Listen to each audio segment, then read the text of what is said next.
Hello students, today I am going to teach about how to calculate molecular mass and molecular weight। आज हम देखेंगे कि molecular mass कैसे निकाला जाता है। बहुत ईजी तरीका से हम लोग देखेंगे। So let's start. फर्स्टली हम देखेंगे हाइड्रोक्लोरिक एसिड का कैसे बनाएंगे हम molecular mass.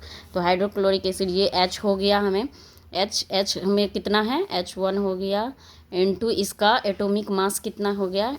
Atomic mass H का, हाइड्रोजन का तो 1 ही होता है ना, तो ये 1 हो गया। ये 1 हुआ कि H का जो है वो 1 है, H हाइड्रोजन 1 है तो इसीलिए 1 है। ये जो है 1, ये हो गया एटॉमिक मास इसका। प्लस क्लोरीन में हमारे पास कितना दिया हुआ है, क्लोरीन 1 दिया हुआ है, इनटू हमें कर देना है क्लोरीन का कितना होता है एटॉमिक मास 35.5 होता है। तो 1 + 35.5 36.5 म्यू से हम ये करते हैं, मोलिकुलर मास को रिप्रेजेंट करते हैं। तो इसी तरह हमारा हो गया कार्बन डाइऑक्साइड का हो गया हमारा, कार्बन कितना है 1 हो गया। यहाँ देखेंगे समझाएंगे। CO2 1 हो गया, कार्बन हमारे पास कितना हो गया 1 हो गया कार्बन। इसका एटॉमिक मास हमारे पास कितना हो गया, एटॉमिक मास 12 होता है, कार्बन का 6 होता है, उसका एटॉमिक मास होता है 12। प्लस हम दे देंगे ऑक्सीजन हमारे पास कितना है, ऑक्सीजन हमारे पास 2 है, तो इनटू फिर ऑक्सीजन का एटॉमिक मास हमारे पास कितना हो गया 16 हो गया। तो यहाँ हो गया 12 प्लस 16 2 ज़ा 32, तो टोटल हमारे पास हो गया 44 U। सो मोलिकुलर मास को हम U से रिप्रेजेंट करते हैं। इसी तरह हम देखेंगे H2O वाटर का भी हो गया। ये 2 जो है, हाइड्रोजन हमारे पास यहाँ कितना है, हाइड्रोजन हमारे पास हो गया 2, हाइड्रोजन हमारे पास 2 हो गया।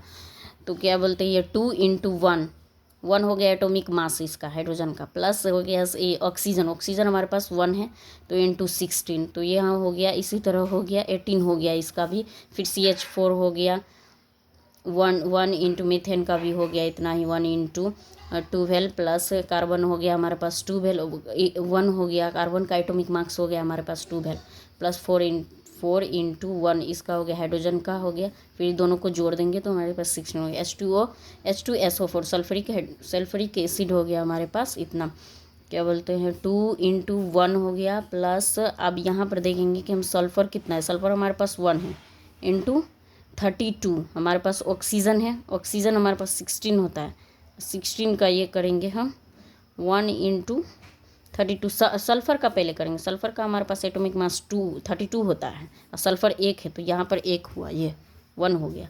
प्लस हो गया, फिर ऑक्सीजन का हम करेंगे 4 हो गया हमारे पास ऑक्सीजन, इंटू फिर ऑक्सीजन का ये 16 हो गया, 16 हो गया एटॉमिक मास। तो टोटल हो गया हमारे को, इसको ऐड करके 98 U हो जाएगा। फिर हमारे पास हो गया ग्लूकोज, इसको हम ग्लूकोज कहते हैं, ग्लूकोज। यहाँ ग्लूकोज का हो गया हमारे पास कार्बन 6 है, तो कार्बन 6 × 12 एटॉमिक मास। हाइड्रोजन हमारे पास फिर प्लस देंगे, फिर हाइड्रोजन 12 है, हाइड्रोजन 12 है ना, इंटू 1 देंगे, फिर कॉस्ट में ब्रैकेट कर देंगे, फिर प्लस ये ऑक्सीजन हमारे पास 6 है तो 6 × 16, फिर टोटल हमको जोड़ करके इतना आया 180 U हो गया। So I hope you all are understands.